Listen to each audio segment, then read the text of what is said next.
Film की शुरुआत Philippine से होती है और हमने देखा कि पूरे शहर में ज़ोंबी वायरस फैला हुआ है। ज़्यादातर इंसान इसकी लपेट में आ गए हैं और जो इनसे इन्फेक्टेड हो गए हैं वो बाकी के बच्चे दूसरे इंसानों को काट रहे हैं। इसके बाद हमने फ्रांसिस और उसकी फैमिली को देखा और खुशकिस्मती से ये लोग अभी उस वायरस से बचे हुए थे। फ्रांसिस की फैमिली में उसकी वाइफ और 2 बेटे थे जिन्हें लेकर वो अपने गांव वाले घर में जा रहा था, क्योंकि इन्हें लग रहा था कि ज़ोंबी वायरस शायद अभी शहरों में ही फैला होगा, गांव इससे बचे हुए होंगे। तो महफूज होने की उम्मीद में ही ये लोग गांव जा रहे थे। इस गांव में फ्रांसिस के मॉम डैड भी रहा करते थे। खैर, अब गांव में आने के बाद फ्रांसिस घर के अंदर गया और ये देखकर उसके होश उड़ गए कि उसके फादर ने खुद की गन से जान ले ली है, क्योंकि वो भी इन्फेक्टेड हो गए थे। इसलिए ज़ोंबी बनने से अच्छा उन्होंने खुद की ही जान ले ली। लेकिन फ्रांसिस को इस सब की उम्मीद नहीं थी, तो वो इससे काफी दुखी हो गया। खैर, अब इसके बाद ये बेचारा अपनी डैड की गन लेकर यहाँ से बाहर आया, लेकिन उसके ये देखकर होश उड़ जाते हैं कि उसकी माँ पूरी खून से लथपथ खड़ी है। उसका शरीर बहुत जख्मी है, क्योंकि वो भी ज़ोंबी बन गई थी और अब वो रेंगते हुए फ्रांसिस की तरफ बढ़ने लगी ताकि वो फ्रांसिस को भी ज़ोंबी बना दे। फ्रांसिस को ये देखकर बुरा तो लगा, तो मजबूरी में ये बेचारा दिल पर पत्थर रख के अपनी माँ को भी शूट कर देता है। जिसके बाद वो अपने मॉम डैड की लाश को खेतों में गाड़ देता है ताकि उनकी रूहों को सुकून मिल सके। इसके बाद वो अपने फैमिली को समझाता है कि देखो, हम सब लोगों को अभी यहीं पर रहना होगा और यहाँ पर सभी रिसोर्सेस हैं, खेत है, तो हमें अच्छा खाना भी मिल जाएगा और हम यहाँ सेफ हैं और यहाँ पानी भरपूर है, तो कोई दिक्कत नहीं होगी। और अब इसके लिए उसकी फैमिली भी मान गई। यहाँ पर हम देखते हैं कि फ्रांसिस और उसकी वाइफ आइरिस आपस में नाराज हैं। लग रहा था जैसे इनका कोई तगड़ा झगड़ा हुआ था, तो इसीलिए ये बात नहीं कर रहे थे। खैर, अब इन्होंने स्टोर रूम में जाने का फैसला किया ताकि जरूरत का सामान ला सके वहाँ से। लेकिन यहाँ कर इन्होंने देखा कि यहाँ तो केयर टेकर की लाश लटकी हुई है। दरअसल उसने ज़ोंबीज से खुद को बचाने के लिए ये किया था। यहाँ पर कुछ मुर्गियाँ भी होती हैं, तो फ्रांसिस अपने बेटे से कहता है कि केयर टेकर की जेब से चाबी निकालो और मुर्गियों को आजाद करके मेरे पास लेकर आओ। लेकिन ये देखकर फ्रांसिस का बड़ा बेटा काफी डरा हुआ था, तो फ्रांसिस ने कहा कि डरने का टाइम नहीं है, ऐसा समझो कि तुम्हारी ट्रेनिंग हो रही है, क्योंकि अगर कभी तुम्हारे सामने ज़ोंबी आ जाए तो तुम ना डरते हुए उसका सामना कर सको। खैर, अब इसके बाद वो डरता हुआ केयर टेकर की जेब से चाबियां लेने लगा, लेकिन वो इतना घबराया हुआ था कि बॉडी ही उसके ऊपर आ गिरी। इससे तो उसकी हालत खराब हो गई, उसके ऊपर कुछ खून भी लग गया। तो वो जल्दी से पंप के पास जाकर खून साफ करने लगा। ये देखकर आइरिस को गुस्सा आ गया। वो अपने हस्बैंड से कहती है कि तुम अभी से ही मेरे बेटे को ये सब क्यों सिखा रहे हो, छोटा है अभी ये। तो फ्रांसिस ने कहा, कहाँ छोटा है, जवान हो गया ये अगर जिंदा रहना है तो इसे ये सब सीखना होगा। साथ ही हमने यहाँ पर नोटिस किया कि फ्रांसिस बड़े बेटे से ज्यादा अपने छोटे बेटे से प्यार करता था। लेकिन ऐसा क्यों था, वो दोनों बेटों में भेदभाव क्यों करता था, ये हमें जल्द पता लगने वाला है। शाम को सारे काम चेक करने के बाद फ्रांसिस और आइरिस बेसमेंट में गए और यहाँ अगर फ्रांसिस काफी घबरा जाता है। दरअसल उसके फादर बचपन में उसकी छोटी गलतियों पर उसे काफी कूटते थे और सारा दिन उसे बेसमेंट में कैद करके रखते। और इतने दिनों बाद यहाँ आने के बाद उसे फिर से पुरानी यादें आ गईं, जिसकी वजह से वो डर गया। लेकिन आइरिस ने उसे संभाल लिया। जिसके बाद ये लोग खाना खाने बैठ गए। फ्रांसिस के बड़े बेटे ने कहा कि मेरे दोस्त ने मुझे एसएमएस किया था कि मैं अपने मॉम डैड के साथ पास ही के पहाड़ पर बने एक कैंप में जा रही हूँ। वो जगह एकदम सेफ है और वहाँ पर और भी बचे हुए लोग रह रहे हैं, तो हमें भी वहाँ चलना चाहिए। लेकिन फ्रांसिस ने ये बात सुनते ही झट से इनकार कर दिया। कहने लगा, नहीं, हम बिल्कुल वहाँ नहीं जाएंगे, क्योंकि वहाँ तो हमें ठीक से खाना पीना भी नहीं दिया जाएगा। और यहाँ देखो, हमारे पास खाने का सब कुछ है, ढेर लगे हुए हैं खाने के। लेकिन उसकी ये बात आइरिस को पसंद नहीं आती, क्योंकि वो खुद भी यहाँ नहीं रहना चाहती थी। खैर, अब रात में जब फ्रांसिस सो रहा था तो उसे उसके डैड के डरावने सपने आने लगे, जिसमें उसके डैड उसे बुरी तरह पीट रहे थे। तो इससे घबराकर उसकी आंख खुल गई। तो ये सब सोचकर उसने यहाँ से जाने का फैसला कर ही लिया। इस बारे में अपनी वाइफ को भी बताया। कहता है कि चलो ठीक है, हम उसी कैंप में रह लेंगे, क्योंकि मेरे बचपन के डरावने सपने मुझे यहाँ रहने नहीं देंगे। इसलिए अगले ही दिन ये लोग अपनी खटारा वैन में बैठकर उस कैंप के लिए निकल पड़े। लेकिन कुछ दूर आगे पुल पर आने पर उन्होंने देखा कि सामने तो एक वेरिंग गेट लगा हुआ है और साइड में बहुत सारी गाड़ियां खड़ी हुई हैं, क्योंकि बैरिड गेट रास्ता रोकने के लिए था। अवेयर इस गाड़ी से उतरकर रास्ता खोलने के लिए जाती है, लेकिन तभी एक खूंखार ज़ोंबी वहां आकर उस पर हमला करने की कोशिश करता है। ये देखकर फ्रांसिस तुरंत गन लेकर बाहर आया और ज़ोंबी को उड़ा दिया। अब गोली की आवाज सुनकर यहाँ पर बहुत सारे ज़ोंबी आ गए, जिससे बचने के लिए ये लोग गाड़ी में ही छिप गए। जिसके बाद फ्रांसिस एक बॉम्ब ज़ोंबी की तरफ फेंक कर उन्हें उड़ा देता है। लेकिन यहाँ बड़ी मुसीबत ये हो गई कि इनकी वैन खराब हो गई थी, तो ये अब आगे का सफर पैदल ही तय करने लगे। इनके पास गांव से बाहर जाने का दूसरा कोई और रास्ता नहीं था, इसलिए ये वापस गांव में आ गए।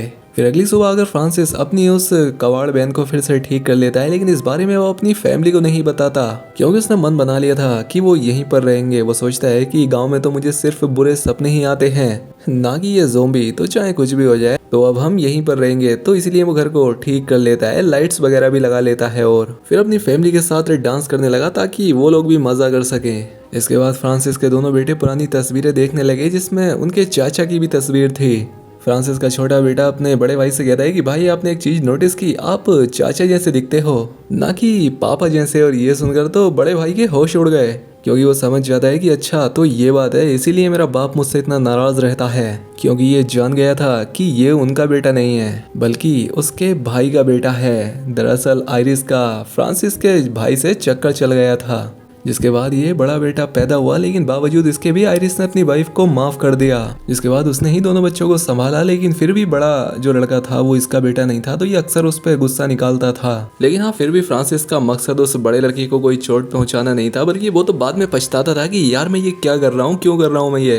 उस बेचारे को भी तो बाप की जरूरत है, तो मैं उसका अच्छे से ध्यान रखूंगा, उसकी जिम्मेदारी है आखिर मुझ पर। खैर आइरिस जब बाहर जाता है तो उसे एक डॉग काट लेता है, जिसके बाद आइरिस उसकी पट्टी तो कर देती है, लेकिन वो कहती है कि हमें डॉक्टर के पास तो जाना होगा, कहीं ऐसा ना हो तुम्हें रेबीज हो जाए। जिस पर फ्रांसिस कहता है कि नहीं, उस डॉग के गले में पट्टा था जिसका मतलब वो पालतू है, और ऐसे डॉग में रेबीज का वायरस नहीं होता, तो फिक्र मत करो तुम, कुछ नहीं होगा मुझे। जिसके बाद फ्रांसिस का बड़ा बेटा आकर उससे कहता है कि डैड मैं भी अपनी फैमिली के लिए कुछ करना चाहता हूँ ताकि मैं जरूरत पड़ने पर काम आ सकूं। जिस पर फ्रांसिस ने कहा कि बेटा अभी तुम छोटे हो, और अगर तुम सच में कुछ करना चाहते हो और तुम अपनी फैमिली को बचा लोगे तो बताओ क्या तुम अपनी फैमिली को बचाने के लिए किसी की जान ले सकते हो।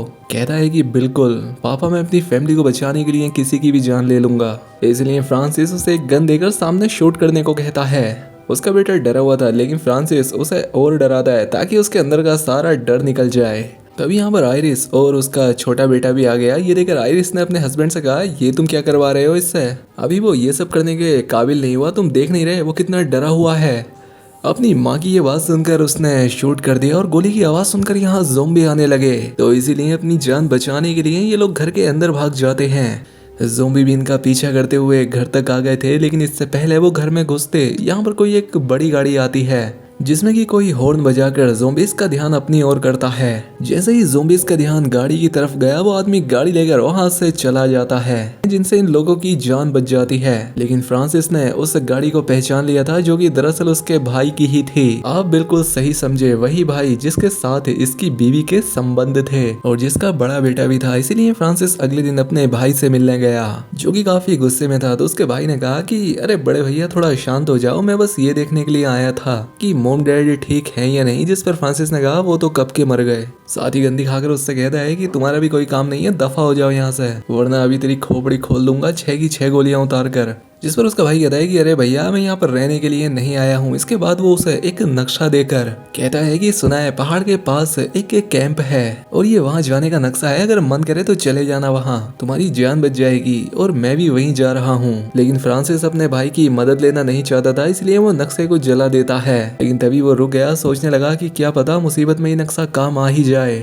इसलिए वो नक्शा अपने पास रख लेता है। खैर वापस आने पर वो खिड़कियों पर लकड़ियां लगा देता है ताकि ज़ोंबी कतई भी अंदर ना आ सके। खैर अब इनका छोटा बेटा खेलते हुए बेसमेंट में चला गया, तभी उसे खिड़की से एक बूढ़ा ज़ोंबी दिखाई दिया, जिसे देखकर बच्चे की हालत खराब हो गई। लेकिन तभी आइरिस ने आकर उसे संभाल लिया और कहा कि बेटा बस ये एक बुढ़ा ज़ोंबी है और कमजोर भी है, तो इससे डरने की जरूरत नहीं है। अब फ्रांसिस ने उनकी ये बातें सुन ली थी, इसीलिए वो जाकर उस बूढ़े ज़ोंबी का सर ही अलग कर देता है। अब जब फ्रांसिस नहाने जा रहा था तभी उसका बड़ा बेटा यहाँ आ गया।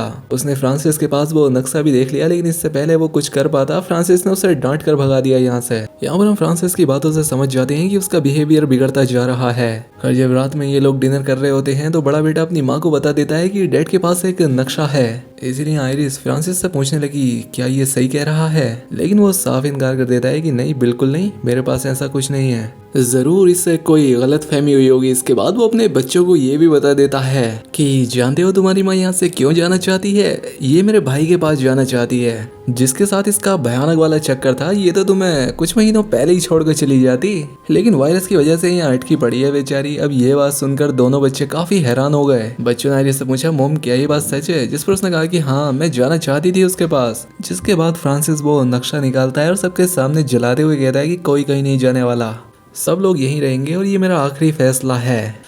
हालांकि आइरिस उसे ऐसा करने से रोकती भी है, लेकिन वो नहीं रुकता, पूरा नक्शा जला डालता है। फिर तो वो लकड़ियों से मेन दरवाजा भी बंद कर देता है ताकि कोई बाहर जा ही ना सके, और बहाना मारता है कि बाहर ज़ोंबी घूम रहे हैं तो दरवाजा बंद करना ही ठीक रहेगा ताकि ज़ोंबी अंदर ना घुस जाएं। ये सुनते ही बड़े बेटे ने कहा कि डैड आप झूठ बोल रहे हैं, बाहर कोई ज़ोंबी नहीं है और आप हमें यहाँ पर कैद करके रखना चाहते हैं।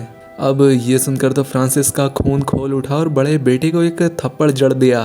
कहता है तेरी इतनी हिम्मत, तू बीच में बोला, और तू मेरी तो औलाद भी नहीं है, इसलिए तू बीच में नहीं बोल सकता। तभी दरवाजे पर एक जख्मी सोल्जर ने आकर खटखटाया, उसे मदद की जरूरत थी, लेकिन फ्रांसिस ने कहा कि चले जाओ यहाँ से। अब सोल्जर ज़ोंबीज का शिकार नहीं हुआ था, इसलिए बड़ा बेटा जबरदस्ती दरवाजा खोलकर सिपाही को अंदर ले लिया। सिपाही ने कहा कि मैं पहाड़ पर बने उस कैंप पर रहता हूँ, लेकिन आज वहाँ ज़ोंबीज का हमला हो गया जिससे पूरा कैंप तबाह हो गया। तभी एक आदमी गाड़ी लेकर वहाँ पहुंचा जिसने मुझे ज़ोंबीज से बचाया, और उसने मुझे इस घर का एड्रेस देते हुए तुम वहाँ चले जाओ, वो मेरे भाई का घर है, तुम वहाँ आराम से रह सकते हो। और सच कहूँ तो वो बड़ा ही नेक इंसान था, और अब ना जाने वो जिंदा होगा भी या नहीं, वो फ्रांसिस के भाई को कह रहा था, क्योंकि मैं तो बचकर निकल गया था पर उसे ज़ोंबीज ने चारों तरफ से घेर लिया था। ये सुनकर आइरिस बहुत दुखी हो गई कि कहीं उसे कुछ हो न जाए, लेकिन फिर भी वो सोल्जर को इस घर में रहने की परमिशन दे देती है। फ्रांसिस ने कहा कि ठीक है तुम यहाँ रह सकते हो, लेकिन बेसमेंट में तुम मेरी फैमिली से दूर रहोगे, और इसके लिए वो मान भी गया। अब रात में बड़ा बेटा अपनी मोम के पास जाता है और रोते हुए कहता है कि मोम मैं जानता हूँ मैं फ्रांसिस का बेटा नहीं हूँ, इसलिए वो मुझसे प्यार नहीं करते, लेकिन मैं तो फ्रांसिस और बाकी सबसे प्यार करता हूँ, सबको अपनी फैमिली समझता हूँ, लेकिन मुझे लगता है कि यहाँ से बाहर जरूर कोई ऐसी जगह होगी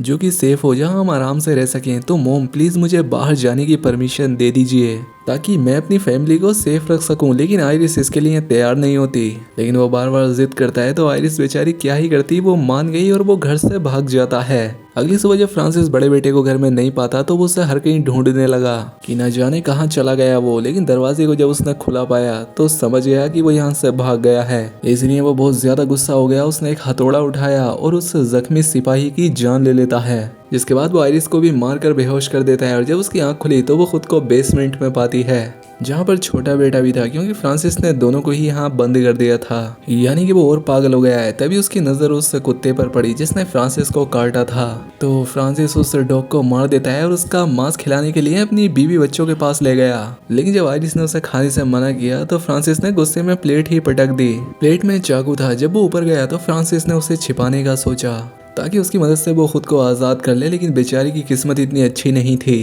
क्योंकि तभी फ्रांसिस भी उस चाकू को देख लेता है और उठाकर उसे अपने पास रख लिया और एक बार फिर से दोनों को बेसमेंट में बंद करके वहां से बाहर चला जाता है।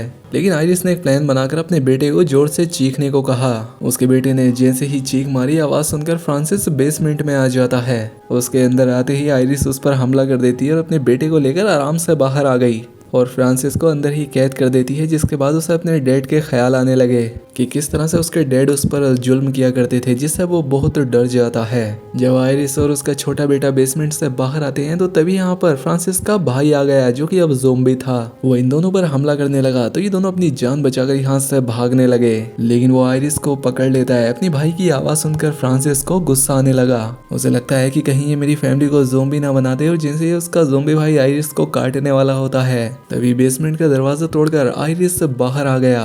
वो अपने भाई पर हमला करके साइड करता है, जिसके बाद वो उसकी जान ले लेता है। तभी यहाँ पर रोता हुआ फ्रांसिस का बेटा आता है, क्योंकि उसके बाजू पर उसके भाई ने काट लिया था, यानी कि वो भी ज़ोंबी बन जाएगा। ये देखकर उसके पेरेंट्स घबरा गए कि ये क्या हो गया, अब हम क्या करेंगे। लेकिन आइरिस हिम्मत करके अपने बेटे का वो हाथ काट देती है ताकि वायरस आगे ना फैले, और उसके जख्म की पट्टी करके फ्रांसिस से कहती है कि वैन लेकर आओ जल्दी से, हमें इसे कहीं हॉस्पिटल ले जाना होगा।